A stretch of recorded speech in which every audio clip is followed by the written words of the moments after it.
तो यहाँ पे फिनिश करते हैं। ठीक है, आप लोगों को बताना जल्दी से कि जो ऑडियो और वीडियो है क्या वो आप लोगों को परफेक्टली सुनाई दिखाई दे रही है? अगर हाँ तो एक बार थम्स अप कर दीजिए सारे के सारे लोग, और थम्स अप करके बता दीजिए कि क्या सारी बातें आपको अच्छे से सुनाई दिखाई दे रही हैं। अगर सब कुछ बढ़िया है तो फिर हम लोग आगे बढ़ जाते हैं और बेहतरीन तरीके से अपनी सारी चीज़ों को क्या करते हैं, डिस्कस करते हैं। ठीक है, good morning, good morning, good morning, very good morning, very good morning, very good morning, very good morning. बढ़ते में भी आगे। ठीक है, लास्ट सेशन की मेरे भाई अगर हम लोग बात करें तो लास्ट सेशन में मैंने आपको इलेक्शन के क्वेश्चन कराए थे, उसके कंसेप्ट और क्वेश्चन दोनों आप लोगों ने कंप्लीट किए थे, और होमवर्क में मैंने ये कहा था कि सारी चीज़ों को अच्छे से आपको क्या करना है, रिवाइज करना है। ठीक है, अब हम लोग को क्या करना है आज के इस पर्टिकुलर सेशन में रिमेनिंग क्वांटिटी वाले क्वेश्चन जो है वो करने हैं। ठीक है, और उन्हीं चीज़ों को जो मैं आपको यहाँ पे कराऊंगा उन्हीं चीज़ों को आपको जाकर क्या करना है, रिवाइज करना है। ठीक है, वैसे तो सारे लोग टेलीग्राम से जुड़े होंगे, लेकिन अगर अभी भी कोई बच्चा ऐसा बच गया है जो टेलीग्राम से नहीं जुड़ा हो तो वो टेलीग्राम से जुड़ जाएगा। और टेलीग्राम से जुड़ने के लिए जस्ट मेरे भाई आपको सर्च करना है क्या, मैथ्स बाय शिवम से, और जब आप मैथ्स बाय शिवम से सर्च करेंगे तो आप टेलीग्राम से कनेक्ट हो जाएंगे। Type number 6 remaining quantity based question हम लोग करने वाले हैं। और अगर हम एग्जाम के पॉइंट ऑफ व्यू से बात करें तो ध्यान रखना ये मोस्ट इंपॉर्टेंट टाइप है। एग्जाम पॉइंट ऑफ व्यू से सबसे ज्यादा इंपॉर्टेंट टाइप आपका यही वाला है, इलेक्शन वाला, वही वाला सबसे ज्यादा इंपॉर्टेंट टाइप है, क्योंकि यहाँ से ही आपके क्वेश्चन जो है वो ज्यादातर आपसे पूछे जाते हैं। ठीक है, ज्यादातर क्वेश्चन अगर आप देखोगे तो आपके कहाँ से पूछेंगे, यहाँ से ही जो है वो पूछे जाते हैं। बाकी आज इस बात को सीधा हम क्वेश्चन पे आगे बढ़ रहे हैं और क्वेश्चन से ही सारी चीजों को समझने की कोशिश करते हैं। क्या कहा जा रहा है क्वेश्चन में, ध्यान से वो समझना। ठीक है, इन्होंने कहा कि एक फ्रूट सेलर है, यानी कि एक फल विक्रेता है जो कि क्या कर रहा है, उसके पास कुछ वाटरमेलन है यानी कि तरबूज है। एक फल विक्रेता के पास कुछ तरबूज जो है वो रखे हुए हैं। ही सेल्स 45% ऑफ द वाटरमेलन, वो 45% तरबूज जो है वो क्या कर देता है, बेच देता है। उसके बाद भी उसके पास 495 वाटरमेलन बच जाते हैं। ठीक है, कितने बच जाते हैं, 495 वाटरमेलन बच जाते हैं। उन्होंने कहा कि बताइए कितने वाटरमेलन उसके पास ओरिजिनली थे, ओरिजिनली उसके पास वाटरमेलन की संख्या थी वो कितनी थी, ये उनको क्या करना है बताना है। ठीक है, ये उनको क्या करना है बताना है। तो आइए हम लोग समझते हैं। देखिए सबसे पहले यहाँ पर हमको एक टर्म दिया है 45%, और 45% की जब हम फ्रैक्शन निकालते हैं तो ये 9/20 आती है, यानी कि 20 में से अगर हम 9 हटा दें तो हमारे पास कितना बचेगा, 11/20 बचेगा। ऊपर हमने क्या लिखा है, ऊपर हमने रिमेनिंग क्वांटिटी लिखी है और नीचे हमने क्या करी है, ओरिजिनल क्वांटिटी लिखी है। ठीक है, 20 हमारे पास ओरिजिनल तरबूज थे ऐसे मान लीजिए, और 20 में से उसने 9 तरबूज क्या कर दिया, सोल्ड कर दिए, बेच दिए। तब उसके पास जो तरबूज बचेंगे वो कितने बचेंगे, 11 बचेंगे। और उन्होंने हमको बचे हुए वाला रेट दिया हुआ है। ठीक है, उन्होंने हमसे कहा कि जो बचे हुए तरबूज हैं वो कितने हैं, 495 है। बचे हुए जो तरबूज हैं वो कितने हैं, 495 है। और उन्होंने हमसे पूछा कि बताइए ओरिजिनली जो थे वो कितने थे, यानी कि 11 यूनिट की वैल्यू उन्होंने 495 दी हुई है, और 20 यूनिट की वैल्यू हमसे पूछ रहे हैं कि जरा बताओ ये हमारे पास कितनी हो जाएगी। आपको मैंने बात कई बार सिखाई है कि जिसकी वैल्यू हमको दी जाती है वो नीचे आता है, जिसकी वैल्यू पूछी जाती है वो कहाँ पे आता है, ऊपर। या तो आप ऐसे लिख लो, ऐसे नहीं लिखना तो ऐसे समझो सीधा कि 11 का कितना गुना है 495, मतलब 11 से भाग कर दो 495 में। तो 495 में अगर हम 11 से भाग करेंगे तो 11 चौक 44 बचा 5, 11 55, यानी कि 11 में अगर हम 45 का गुना कर देंगे तो 495 आ जाएगा। बस सेम यही काम हमको यहाँ पे करना है, तो इसका रिजल्ट आ जाएगा। 20 में 45 का गुना कर दीजिए तो 45 का दोगुना कितना हो जाएगा, 90, यानी कि 900 आ जाएगी हमारे पास वैल्यू। तो चाहे आप ऐसे सॉल्व कर लो, चाहे आप ऐसे सॉल्व कर लो कि 11 से हमने इसको काटा कितनी बार, 45 बार, 45 का दोगुना 90, यानी कि 900। तो जो भी कैलकुलेशन अच्छी लगती है, अगर आपको देखो समय बचाना है तो इस कैलकुलेशन को अवॉइड करना है। अगर समय बचाना है तो कैलकुलेट यहाँ पर ही करना है, तो आपको कम लिखना पड़ेगा, और 900 हमारे पास सीधा यहाँ पे क्या चुका है आंसर, यानी कि ऑप्शन नंबर ए हमारे पास क्या हो जाएगा, सही जवाब। ठीक है, बिल्कुल आराम से समझाऊंगा, कोई जल्दबाजी नहीं है, आराम से समझाऊंगा ताकि हर एक बच्चे को 100% से सारी की सारी जो चीजें हैं वो समझना चाहिए, और धीमे धीमे लेवल बढ़ता भी जाएगा तो आप लोग समझते चलेगा। दूसरे क्वेश्चन पे आते हैं। उन्होंने कहा कि after deducting 20% from a certain सम, एक कोई निश्चित संख्या है उससे 20% डिडक्ट कर लिया जाता है, और 20% डिडक्ट करने के बाद देन 10% फ्रॉम द रिमाइंडर, उन्होंने कहा कि फिर जो बचता है उससे 10% डिडक्ट कर लिया जाता है। देखिए पहले एक वस्तु थी उस पर 20% कम किया गया, डिडक्शन का मतलब कम करना है। पहले एक वस्तु थी, कोई प्राइस थी, उस पर 20% कम करना है। फिर उन्होंने कहा कि जो भी वैल्यू आती है उस पर वापस से 10% कम करना है।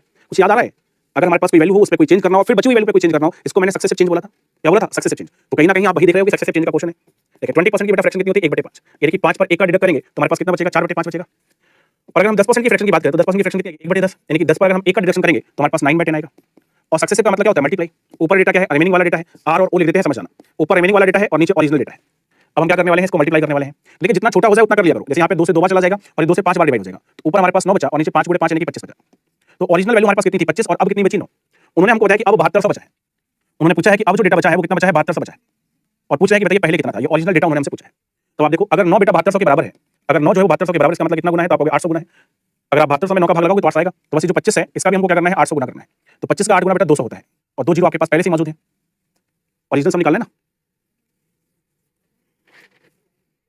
कुछ गड़बड़ कर दिया हमने, 5 में से 1 कम किया इतना बचा, 10 में से 1 कम किया इतना बचा, 9 8 72 हो गया, हमारे पास 800 हो गया, 25 7 150 आ जाएगा। After deducting 20% from a certain sum then 10% from the reminder, बचे हुए से 10% घटा देना है। उसके बाद हमारे पास 7200 रुपये बच जाते हैं, ओरिजिनल धनराशि निकालनी है। ठीक है, ओरिजिनल, अच्छा हमने ओके, ये 2 जो है वो यहाँ पे छूट गया है ना, ये ऊपर 2 भी था, ऊपर हमको 9 और 2 का मल्टीप्लाई करना था, यानी कि ऊपर 18 आएगा, और यहाँ पे 5 का 5 में गुणा करेंगे 25 आएगा। मैं कह रहा था कुछ ना कुछ तो मिस हो गया।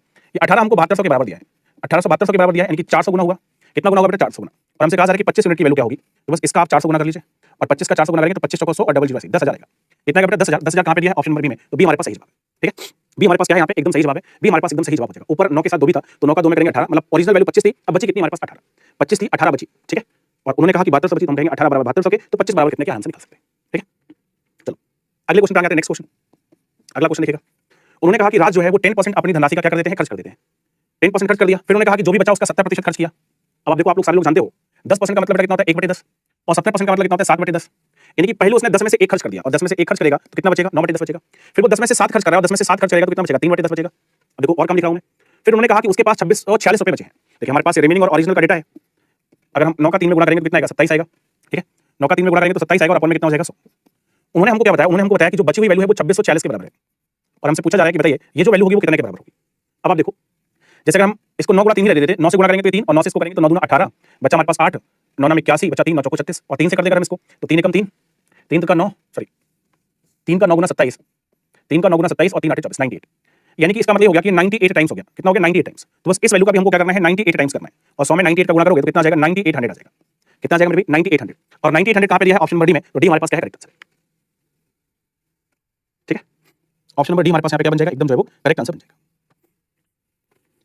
ठीक है, चौधरी साहब इसलिए बोलते हैं बेटा पढ़ाई लिखाई करो, आप अपने आप को थोड़ा सा होशियार मान के चलते हो और आप थोड़ी सी चीजों पे कम ध्यान देते हो। ठीक है, तो सबसे पहले तो अपने आप को होशियार नहीं मानना और चीजों को ध्यान देना है। ठीक है, आपको मैंने यही तो बताया था। देखें हमारे पास मान लीजिए कोई 100% वैल्यू है, इसका अगर 10% चला गया, इसमें से 10% चला गया। ठीक है, कई जगह बताया मैंने, इलेक्शन में भी बताया, ये 100 हमारे पास है, इसमें से 10% चला गया तो हमारे पास 90% बचेगा। ठीक है, अब इसमें से उन्होंने कहा 70 चला गया, 70% चला गया, अगर 70% चला जाएगा तो हमारे पास कितना बचेगा 30%। आप देखो 100 का 90% और उसका 30%, 90% का मतलब है 9/10। ठीक है, और 30% का मतलब कितना है, 30% का मतलब है 3/10। ये बचे हुए का ही लिखा है हमने, ये जो 30% है वो बचे हुए का है, ये 70% भी किसका है बचे हुए का, और ये 30% भी किसका है बचे हुए का ही है। ठीक है, आ गया याद, चलो कम से कम याद आया, इसी में मेरे को खुशी हुई कि आपको एटलीस्ट याद तो आ गया। ठीक है, चलो फिर से समझने की कोशिश करते हैं। अगला क्वेश्चन हमारे पास, अगला क्वेश्चन बनाते हैं। अगले क्वेश्चन में देखो क्या कहा जा रहा है। उन्होंने कहा कि एक व्यक्ति जो है वो 15% खर्च करता है अपनी इनकम का। 15% का मतलब क्या है, 15% का मतलब बेटा 3/20, 15% का मतलब क्या है 3/20 है, यानी कि 15% उसने खर्च कर दिया किस पे, हाउस रेंट पे। फिर उन्होंने कहा कि 60% ऑफ द रेस्ट, बचे हुए का 60%। देखिए अगर ये वो बचे हुए का 60% ना कहें तो जो काम हम कर रहे हैं वो हम कभी कर ही नहीं पाएंगे। ये जो मैंने आपको सिखाया, मैं कह रहा हूं ना कि सक्सेसिव लग रहा है, ये सक्सेसिव मैं इसलिए कह पा रहा हूं क्योंकि उन्होंने कहा बचे हुए का, अगर वो लाइन यूज ना करते बचे हुए का, ये सब यूज ना करते तो हम सक्सेसिव लगा ही नहीं पाते। सक्सेसिव लगा ही इसलिए है क्योंकि हम यहाँ पे बात कर रहे हैं किसकी, यहाँ पर हम बात कर रहे हैं बचे हुए की, है ना। हाँ भाभी, परसेंटेज की बेटा लास्ट क्लास है। ठीक है, तो उन्होंने कहा कि जो 60 बचता है उसका 60% एक्सपेंस हाउस होल्ड पे खर्च करता है और उसके बाद उन्होंने कहा कि बाकी वो बचाता है कितना 52,500। तो देखिए सबसे पहले 20 में से 3 खर्च कर दिया, इसका मतलब 17/20 बचा। ठीक है, फिर उसने 5 में से 3 खर्च कर दिया, 5 में से 3 खर्च करने का मतलब 2/5 बचा। अब आप सोचो यहाँ पर 17 गुणे 2 यानी कि 34 है, या फिर 2 से इसको सॉल्व कर लो, ये 10 बार चला जाएगा, यानी कि हमारे पास यहाँ पे 17/50 बचा है। कितना बचा है 17/50। और उन्होंने हमको बताया कि जो बची हुई वैल्यू है, उन्होंने हमको बताया कि बची हुई वैल्यू कितनी है 52,500 है और हमको बताना क्या है, हमको बताना कि ओरिजिनल वैल्यू क्या होगी, टोटल इनकम क्या थी, यानी कि ओरिजिनल वैल्यू हमको बतानी थी। तो देखो 17 से इसमें भाग करो तो 17 का 3 गुना 51, 17 का 3 गुना 51 हो जाएगा, बचा हमारे पास 1 15, 15 में भाग जाएगा नहीं तो हम क्या लगाएंगे शून्य लगाएंगे तो 150 हो जाएगा। कितना हो जाएगा 150 और 52,500 ही है। अच्छा लगभग में निकालना, उन्होंने कहा ना आय की जो गणना है वो हमको क्या करनी है लगभग में निकालना है। इसका मतलब पूरा पूरा भाग नहीं जाएगा, इसका मतलब ये कंफर्म हो गया कि जो भाग है हमारे पास पूरा पूरा नहीं जाएगा। उन्होंने कहा ना कि जो रेट निकालना है हमको वो लगभग में निकालना है। तो ऐसा करो फिर हम थोड़ा सा डिटेल में ही सॉल्व करते हैं, इसको नहीं करते हैं। हमको पता है कि 17 की वैल्यू इतनी दी है, 50 की वैल्यू बतानी है, तो हम क्या करेंगे 52,500 है, ये कितने की वैल्यू बेटा 17 की वैल्यू है और हमको 50 की वैल्यू निकालनी है। क्या करनी है 50 की वैल्यू निकालनी है, तो टोटल हमारे पास इनकम आ जाएगी। तो एक बार में कैलकुलेट करेंगे तो ज्यादा एक्यूरेट आंसर आएगा। तो 0 0 0 0 हो जाएंगे, 5 का 5 में 25 हासिल आएगी 2, 5 का 5 में 25 हासिल कितनी आएगी 2 आएगी, 5 का 2 में 10 और 2 कितना हो जाएगा 12 हासिल हो जाएगी 1, 5 का 5 में 25 और कितना हो जाएगा 26 और बटे में कितना है 17। अब 17 से आप इसमें भाग लगा दो तो लगभग में आपको उत्तर मिल जाएगा। ठीक है, चलो काफी सारे लोग आंसर यहाँ पे कर रहे हैं। ठीक है, काफी सारे लोग यहाँ पर जो है वो आंसर कर रहे हैं, सही सही आंसर करिएगा। सबसे पहले तो 2 लाख हमारे पास,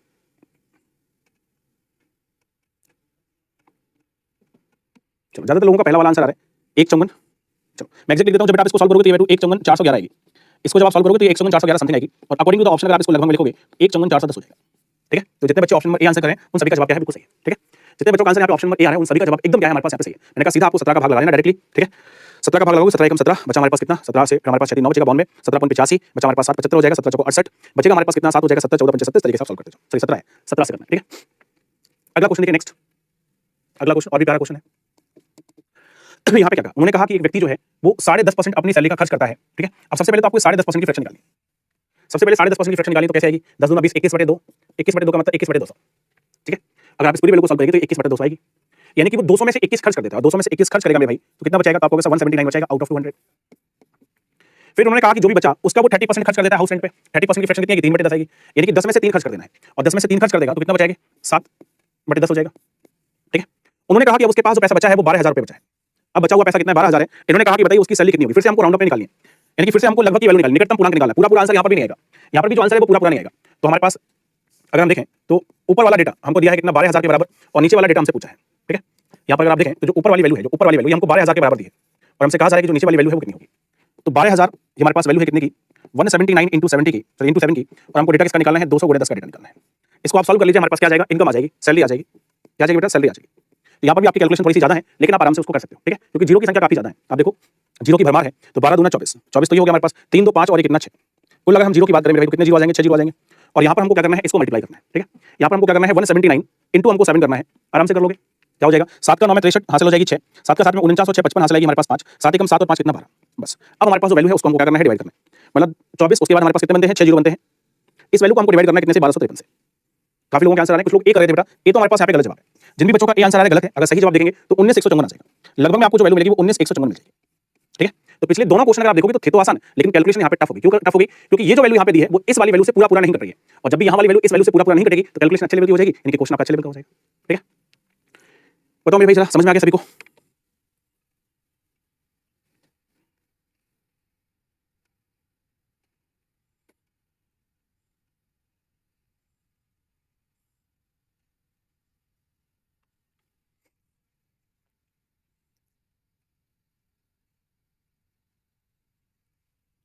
आ गया सभी को समझ? आगे बढ़ते हैं मेरे भाई जल्दी से नेक्स्ट क्वेश्चन पे। अगला क्वेश्चन से क्या कहते हैं देखिएगा। उन्होंने कहा कि सविता जो है वो 20% अपनी मंथली इनकम को स्पेंड करती है ग्रोसरीज पर, फिर बचे हुए का 15% रेंट पर, और फिर जो बचता है उसका 60% बच्चों की एजुकेशन पे खर्च करती है। 20% का मतलब कितना है 1/5, 15% का मतलब कितना है 3/20, और 60% का मतलब कितना है 3/5। तो सबसे पहले आप देखो 5 में से 1 खर्च करना है, 5 में से 1 खर्च करेंगे कितना बचेगा? तो आपको 4/5 बचेगा। फिर क्या करना है? फिर 15% खर्च करना है, मतलब 20 में से 3 खर्च करना है, और 20 में से 3 खर्च करोगे तो कितना बचेगा? 17/20 बचेगा। उसके बाद 60% खर्च करना है, मतलब 5 में से 3 खर्च हो गया तो कितना बचेगा? 2/5 बचेगा। अब आपको पहले भी बता चुके हैं कि जो जितना कैंसिल आउट आप कर सकते हो उतना कर दो, छोटा कर लो कैलकुलेशन को। तो आप देखिए 4 से कितनी बार हो जाएगा बेटा? 5 बार, बाकी तो कुछ होगा नहीं। तो ऊपर हो जाएगा 17 का 2 गुना 34, या ऐसे लिख सकते हो आप 17 गुना 2, या 34 लिखना हो 34 लिख लो। ऊपर हमारे पास 34 हो गया और नीचे कितना हो गया? 125। अब हमको बताया गया है कि जो 34 यूनिट है वो 9792 के बराबर है, और हमसे पूछा जा रहा है कि 125 यूनिट की वैल्यू क्या होगी। बस इतना ही तो काम है हमारा।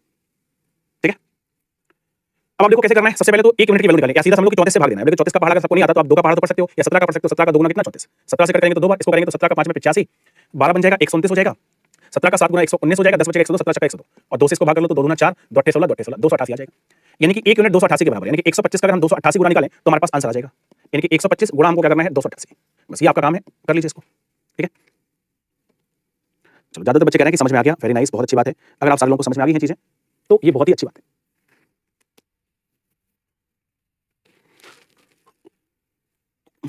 एक बार देख लेना, सॉल्व करिए जल्दी से, सारे के सारे लोग बताइए क्या बनेगा आंसर।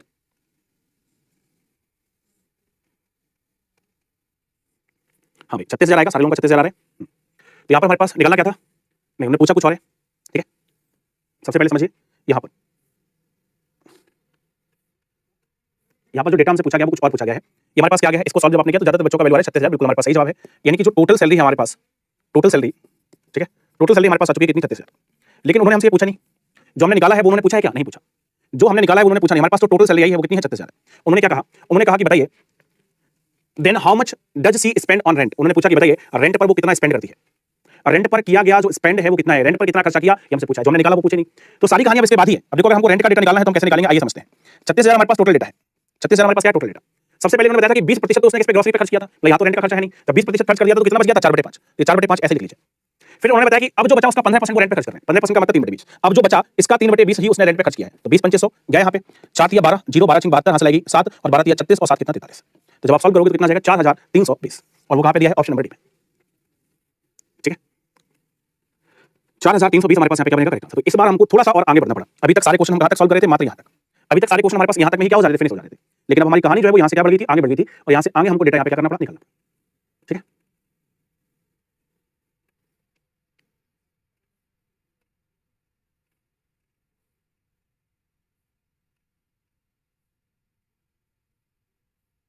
एक्चुअली इस क्वेश्चन को थोड़े से बाद में आना था, ये पहले आ गया, बस अंतर इतना हो गया। ठीक है, ये क्वेश्चन जो है वो समय से थोड़ा सा पहले आ गया। अब जिस तरीके का क्वेश्चन आया, अगला क्वेश्चन भी इसी तरीके का है, फिर से करिएगा क्वेश्चन को। ठीक है, चलो, हाँ ये ट्रिकी था, थोड़ा सा दिमाग लगाना था यहाँ पे। अगला क्वेश्चन भी है, तुम चिंता मत करो, हर चीज की प्रैक्टिस कराने के लिए जिम्मेदारी ली है ना, तो इसको भी कराएंगे। इसको देखो यहाँ पे क्या कहा उन्होंने, कहा कि एक लाइब्रेरी में 60% बुक्स किसकी है? हिंदी की है। 60% किताबें हिंदी की है। Out of remaining 60% in English, 60% पुस्तकें हिंदी में है और शेष 60% अंग्रेजी में है। और उन्होंने कहा कि जो बाकी बची हुई बुक्स हैं वो किसमें है? संस्कृत में है। Total number of Sanskrit books हमको 1440 दी हुई है, और पूछा जा रहा है कि हिंदी बुक्स क्या होंगी। अब आइए समझते हैं। 60% यहाँ पर भी, 60% यहाँ पे, मतलब पहले में भी हमारे पास 60% की फ्रैक्शन कितनी होती है? 3/5, मतलब 5 में से 3 चला गया, और 5 में से 3 चला गया तो कितना बचेगा? 2/5। तो यहाँ पर भी पहले में भी 2/5 बचेगा, दूसरे में भी 2/5 बचेगा, क्योंकि दोनों जगह सेम ही प्रतिशत है।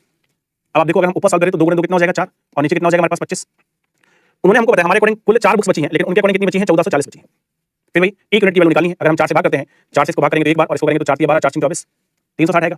और 25 यूनिट की वैल्यू हमको क्या करनी है? निकालनी है। तो बस इसका कितना लेना है? 360 गुना कर लेते हैं। 25 का 0 में 0, 25 का 6 में 150, यहाँ से लगेगी 15, 25 का 3 में 75, और 15 कितना हो जाएगा? 9,000। तो अगर मैं आपसे कहूं कि टोटल बुक्स जरा बताओ कितनी है, अगर मैं आपसे कहूं कि लाइब्रेरी में कुल बुक्स कितनी है, तो आपको कहोगे सर 9,000 है।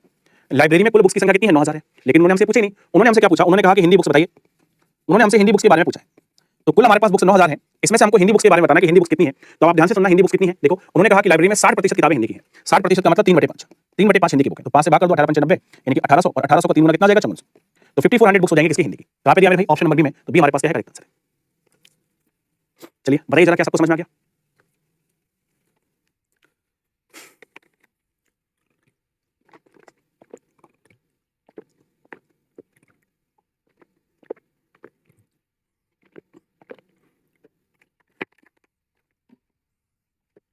ठीक है, तो मैं क्या करूँ, इसको भी थोड़ा सा पहले कर देता हूँ। ये वाला क्वेश्चन मैं पहले कर रहा हूँ सीरियल में, और ये थोड़ा सा बाद में करूँगा, तो इसमें थोड़ा सा और 2 स्टेप आगे बढ़ गए। इसमें हमारा पहले स्टेप में काम हो गया, इसमें हमें 2 स्टेप आगे जाना पड़ा, और इसी के व्याप पर एक और क्वेश्चन फिर से आपके सामने, इसी के व्याप पर बनने वाला एक और क्वेश्चन फिर से आपके सामने है। जरा देखिएगा, देखते हैं कितने बच्चे इसका आंसर कर पाते हैं। अब सारे के सारे बच्चों को करना है, और मैं चाहूंगा कि आप में से सारे बच्चे आंसर करें। ठीक है, सारे के सारे बच्चों को जल्दी से आंसर करना और बताना कि आंसर हमारे पास क्या बनेगा।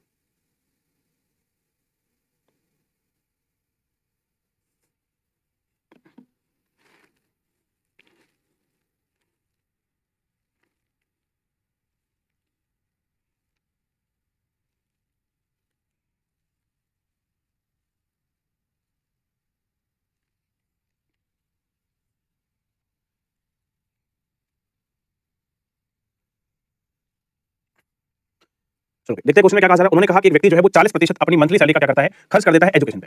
40% का मतलब क्या बेटा? अगर हम 40% की बात करें तो 40% का मतलब होता है 2/5, यानी कि 5 में से 2 उसने क्या कर दिया? खर्च कर दिया। और 5 में से मेरे भाई 2 खर्च किया, तो उसने कितना बचाया? आप कहोगे सर 3/5 बचाया। ठीक है, फिर आगे कह रहा है कि वो बचे हुए में से 10% किस पे खर्च करता है? स्पोर्ट पर खर्च करता है। 10% का मतलब कितना है? 10% का मतलब है 1/10, यानी कि 10 में से 1 उसने किस पर खर्चा कर दिया? स्पोर्ट पर। 10 में से 1 उसने स्पोर्ट पर खर्चा कर दिया, तो 10 में से अगर 1 स्पोर्ट पर खर्चा कर रहा है, इसका मतलब उसके पास 9/10 बचा। कितना बचा है? 9/10 बचा है। फिर आगे उन्होंने कहा कि जो भी बचा उसमें से 16 से ही 2/3% वो खर्च कर देता है इस पर, फूड पर। तो 16 से ही 2/3% का होता है 1/6, यानी कि 6 में से 1 खर्च कर दिया, और 6 में से 1 खर्च कर दिया तो कितना बचा? 7/8 बचा। सारा खर्चा करने के बाद उन्होंने कहा कि उसके पास जो कुल धनराशि बची है वो 2250 बची है। ठीक है, चलिए इस पूरी वैल्यू को हम सॉल्व करते हैं। पहले तो कुछ कैंसिल हो रहा है, कोई कैंसिल नहीं हो रहा है, तो 9 का 7 गुना 63, और 63 का 3 गुना करना है। तो पहले 5 में से 2 खर्च किया, 3 बचा, तो उसने 10 में से 1 खर्च किया, 9 बचा, तो उसने 6 में से 1 खर्च किया, कितना बचा? 7 बचा। और उन्होंने बताया कि फाइनली वैल्यू 2250 बची है। ठीक है, तो हमको क्या करना है? देखिए 9 का 7 गुना 63, 63 का 3 गुना, तो 60 का 3 गुना 180, और 3 का 3 गुना 9, यानी कि 189। ठीक है, यहाँ पर 189 आ जाएगा, और अपन में हमारे पास कितना आ जाएगा? अपन में देखिए तो 10 का 5 गुना 50, और 50 का 8 गुना कितना? 400, यानी कि 400 में से उसके पास केवल 189 बचा है। यहाँ पर हम रेवेन्यू लिखते हैं, यहाँ पे ओरिजिनल लिखते हैं, और उन्होंने हमें बची हुई की वैल्यू बताई है कि बची हुई जो वैल्यू है वो 2250 के बराबर है। बची हुई वैल्यू कितने के बराबर है? 2250 के। ठीक है, तो पहले तो हम क्या करेंगे? यहाँ पे टोटल इनकम निकालेंगे। पहले तो हम यहाँ पे टोटल इनकम निकालेंगे, कितनी आएगी। अब हमको ये लिखना है कि ये जो वैल्यू है हमारे पास 2250, क्या ये 189 से डिवाइड होगी? मेरे अकॉर्डिंग तो नहीं होगी, है ना? कुछ तो गलत किया, मैं वही तो कह रहा हूँ। ये मैंने 7/8 कहाँ से लिख दिया? तुम लोग बोल भी नहीं रहे हो। तुम लोग बोल भी नहीं रहे हो इतनी देर से कि ये 7/8 से कहाँ से आ गया? ये 5 में से 2 खर्च किया, 3/5 बचा, फिर हमने 10% 10 में से 1 खर्च किया, 9/10 बचा। फिर हमको यहाँ पे 6 में से 1 खर्च करना है, 5/6 बचेगा। मैं वही कह रहा हूँ यार, क्वेश्चन कॉम्प्लिकेटेड क्यों हो रहा है, कैलकुलेटेड क्यों हो रहा है?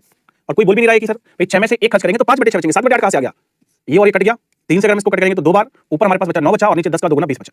और 9 की वैल्यू हमारे पास इतनी है, और 20 की वैल्यू हमको बतानी है। तो 9 से अगर हम इसको भाग करेंगे तो 1 बार, और 9 से इसको करेंगे तो 9 दूना 18, 9 पंद्रह 45, यानी कि 250 बार। और इसका बेटा हमको 250 गुना करना है। इसका 250 गुना करेंगे तो कितना आ जाएगा? 5000 आ जाएगा।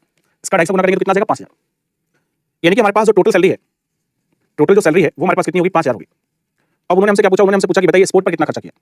उन्होंने हमसे पूछा कि बताइए खेल पर कितना खर्चा हुआ है, स्पोर्ट पर कितना खर्चा हुआ है, ये हमसे पूछा जा रहा है। अब आप देखो गौर से जरा, पहले तो 40% उसने खर्च किया था एजुकेशन पे। क्या यहाँ पे स्पोर्ट की कोई बात हुई है? नहीं, यहाँ पर स्पोर्ट की कोई बात नहीं हुई है, यानी कि जो पहला वाला हमारे पास ये ऐसे का ऐसा लिख देंगे हम लोग, जैसे लिखा था वैसे। इसके बाद उन्होंने कहा कि जो बचा उसमें से 10% खर्च किया किस पे? स्पोर्ट पर। अब देखो स्पोर्ट आ गया, 10% का मतलब 1/10। स्पोर्ट का खर्चा निकालना है, बचा हुआ नहीं निकालना है, स्पोर्ट का खर्चा निकालना है। देखिए 50 से कितनी बार हो जाएगा? 100 बार, और 100 का 3 में गुणा करेंगे कितना आ जाएगा? 300। तो 300 हमारे पास यहाँ पे क्या है? सही जवाब। 300 हमारे पास यहाँ पे क्या है? सही जवाब है। 300 is the right answer. Rohit कह रहा है वही तो हम सोच रहे थे, बेटा पूछना चाहिए था ना। अगर आप वही सोच रहे थे तो आपको तुरंत पूछना चाहिए था कि भैया कहाँ से आ गया। ये तो कर्ण अर्जुन बन गया था। तो 7/8 है वो तो कर्ण अर्जुन बन गया था, कर्ण अर्जुन की तरह आ गया था, है ना। चलो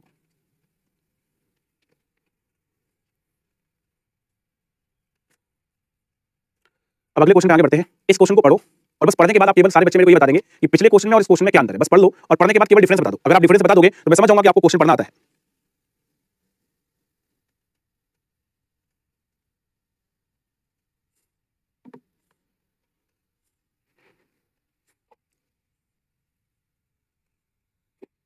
तो जरा सारे के सारे बच्चे इस क्वेश्चन को पढ़िए, और इस क्वेश्चन को पढ़ने के बाद मेरे को ये बताइए कि जितने क्वेश्चन हमने इससे पहले किए तो ये वाला जो क्वेश्चन है, पिछले क्वेश्चन और इस क्वेश्चन में क्या अंतर है। दोनों का अगर अंतर आप समझ गए तो समझ लीजिएगा आपका काम हो गया। रिमेनिंग ना दिया है सर इस बार, बहुत बढ़िया। रुचि करें इसमें रिमेनिंग नहीं है सर, रिमेनिंग नहीं है स्टार्टिंग में, बहुत बढ़िया, बहुत शानदार। बस यही चीज आपको समझनी थी। देखिए पिछले क्वेश्चन में हमसे लगातार वो रिमेनिंग की बात कर रहे थे, लेकिन इस बार इसमें लगातार रिमेनिंग नहीं दिया है, बस यही अंतर है। अब जब लगातार रिमेनिंग नहीं दिया है तो आपको क्या करना पड़ेगा? अपने क्वेश्चन को करने का पैटर्न बदलना पड़ेगा। अब देखिए टोटल हमारे पास 100% होता है, टोटल हमारे पास सैलरी 100% होती है। इन्होंने कहा कि 20% उसने रेंट पर खर्च करी। इस सैलरी में से जो रेंट पर उसने खर्चा किया है वो कितना किया है? 20%।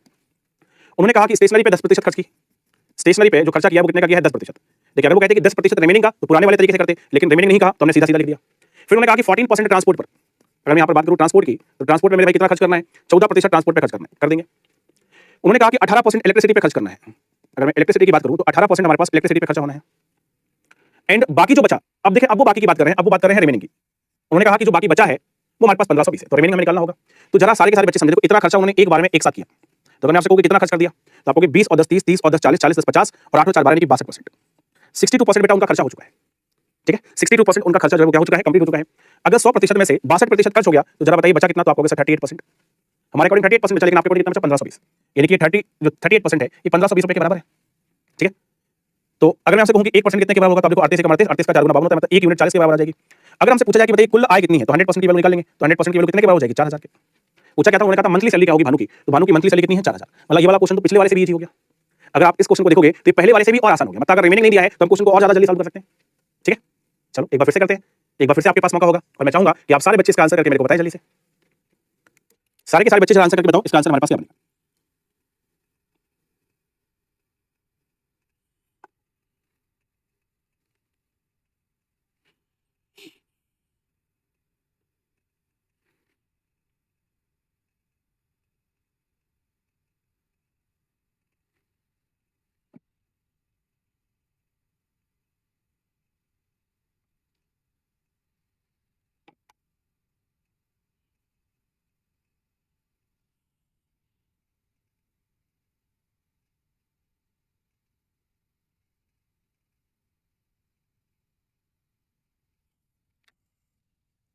निकाला आंसर इसका। लेकिन उन्होंने कहा कि रोहन जो है वो 24% मनी इंश्योरेंस पॉलिसी में लगाते हैं। फिर से देखो, रोहन के पास 100% पैसा है।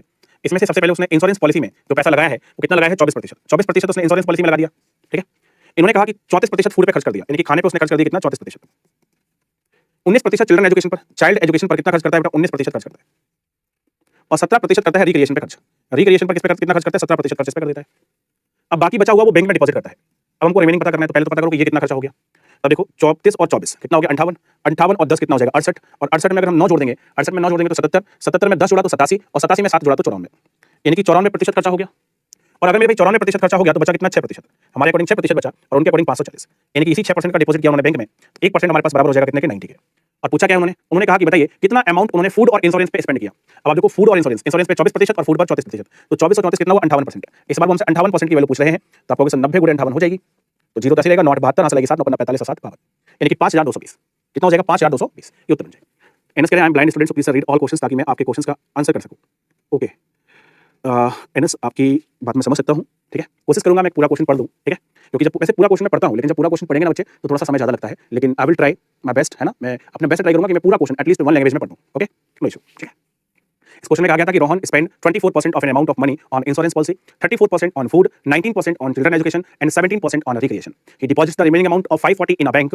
How much total amount does he spend on food and insurance policy together, ये हमसे यहाँ पे बताया जा रहा है। ठीक है, चलो, तो ये थी हमारी कहानी प्रतिशत की, और सारी बातें मैंने आपको एक एक करके अच्छे से समझा दी हैं, और मुझे पूरी उम्मीद है कि आपको भी हर एक बात अच्छे से जो है यहाँ पे समझ में आ गई होगी। ठीक है, बाकी सेशन को हम लोग इतना ही रखने वाले हैं, इस सेशन को हम क्या करने वाले हैं, इतना ही रखने वाले हैं। जो लोग अभी टेलीग्राम से नहीं जुड़े होंगे वो सारे के सारे टेलीग्राम से जुड़ जाएंगे। टेलीग्राम से जुड़ने के लिए आपको मैथ्स बाय शिवम सर क्या करना है, सर्च करना है। ठीक है, और आज मैंने आपको रिमेनिंग क्वांटिटी के क्वेश्चंस कंप्लीट कराए हैं, और साथ ही साथ होमवर्क में आपको क्या करना है, जितनी भी चीजें मैंने आपको कराई हैं, इन्हीं सारी चीजों को क्या करना है, अच्छे से आपको रिवाइज करना है। ठीक है, चलिए, तो आप बताओ, आप लोगों की प्रोग्रेस क्या है, आपकी स्थिति क्या है, आपको सबको मजा आ रहा है मैथ्स पढ़ने में, आपको दिक्कत समस्या परेशानी?